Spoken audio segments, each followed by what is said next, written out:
ये लोग आस्था की बात करते हैं, याद करो ना, इन्होंने तो हमारी पवित्र हनुमानगढ़ी में इन्होंने तो वहां नमाज भी पढ़वाने का काम किया था। कभी नमाज नहीं वहां पर पढ़ी गई थी, ये गलत है। ये तारीख थी 20 नवंबर 2003 की और तब मुसलमानों का पवित्र महीना रमजान चल रहा था। उस दौरान महंत ज्ञानदास ने सांप्रदायिक सौहार्द और भाईचारे के नाम पर एक जोरदार पहल की। उन्होंने हनुमानगढ़ी के 52 बीघे के विशाल परिसर के भीतर स्थित अपने आधिकारिक निवास पर मुस्लिम समुदाय के लिए एक भव्य रोजा इफ्तार पार्टी का आयोजन किया। इस ऐतिहासिक लेकिन विवादित इफ्तार में अयोध्या के बड़े मुस्लिम चेहरे शामिल हुए। जो आटा चावल सब इनको निकाल करके तौल करके देते थे, तब भोग बनता था। और जब वो उनका मौत हो गई तो उनका जनाजा इन्हीं के मठ से निकल के गया। उनके बेटे मोहम्मद यासीन अंसारी इनके खजांची हैं, आज भी 1977 से इनके निर्माण का कार्य देख रहे हैं। उनके बेटे मोहम्मद सलीम अंसारी, इनका जो गुरु गोरखनाथ चिकित्सालय है उसमें फिजियोथेरेपिस्ट हैं। इनायतुल्लाह अली और नसीर अहमद इनके मंदिर के बगीचे के माली हैं। मान मोहम्मद इनकी गौशाला देखते हैं, गाय की सारी व्यवस्था उनके जिम्मे है। निसार अहमद मुख्य आर्किटेक्ट हैं इनके मंदिर के। और आपको हम बता दें 70% जो दुकानें हैं इनके मंदिर की, 70% दुकानें मुसलमानों के हाथ में हैं। पूरी तरह से जो व्यक्ति मुसलमानों की गोद में बैठा हो वो मुसलमानों को नमाज पढ़ने के विरोध करने की बात करता है। कैसी बात करते हो? ये जनता को मत फरमाओ, तुम तो रिश्ता करो मुसलमानों से और कोई सद्भावना में। हनुमानगढ़ी में कभी नमाज नहीं हुई। हनुमानगढ़ी के एक महंत जी हैं ज्ञानदास जी महाराज, उन्होंने सद्भावना की दृष्टि से अपने आश्रम में मुसलमानों को बुलाया था और केवल मुसलमानों को बुला के भोजन नहीं कराया। उनकी मस्जिद में मुसलमानों ने फिर बुलाया, वहां पे जाकर संतों महंतों ने मस्जिद में हनुमान चालीसा बदले में पढ़ी।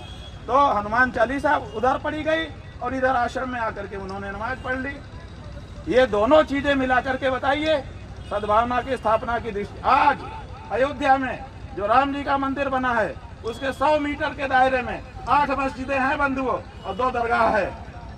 बताइए किसने हटा दिया उनको? इन्होंने राम जी के मंदिर बनाते समय राम जी का चबूतरा, जो राम चबूतरा था, उसको तोड़ दिया।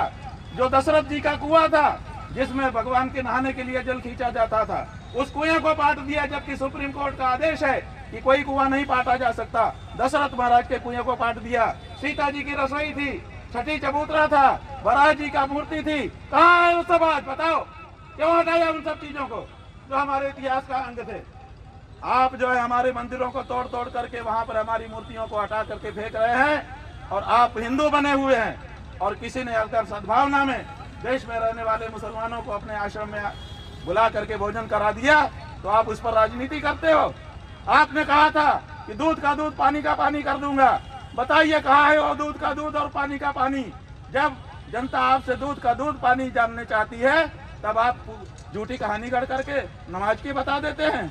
बताइए हनुमानगढ़ी के सीढ़ी पर तो दूर, पूरे देश में किन्हीं सीढ़ियों पर कभी नमाज होती हुई कोई वीडियो आपके यहाँ हो तो निकाल दीजिए।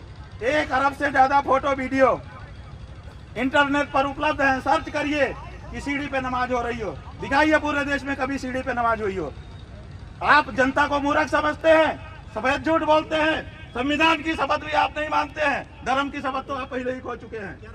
आपकी इज्जत खत्म हो रही है आदित्यनाथ जी इस तरह से झूठ बोलने से। ये मत करिए। आप हिंदू होने के कारण चुने गए थे और आप इस समय हमारी गौ माता को माता कहने के लिए तैयार नहीं है, इसलिए हम हिंदुओं के हृदय से आप उतर चुके हो। अब आपको दोबारा ये सीट मिलने वाली नहीं है। आप दोबारा सीट मिलने वाली नहीं है। अभी भी 6-8 महीने का मौका है। अगर आप सुधार करना चाहते हो तो करो। कल को मेरी गौ माता को पशु सूची से हटाओ और माता का दर्जा दो।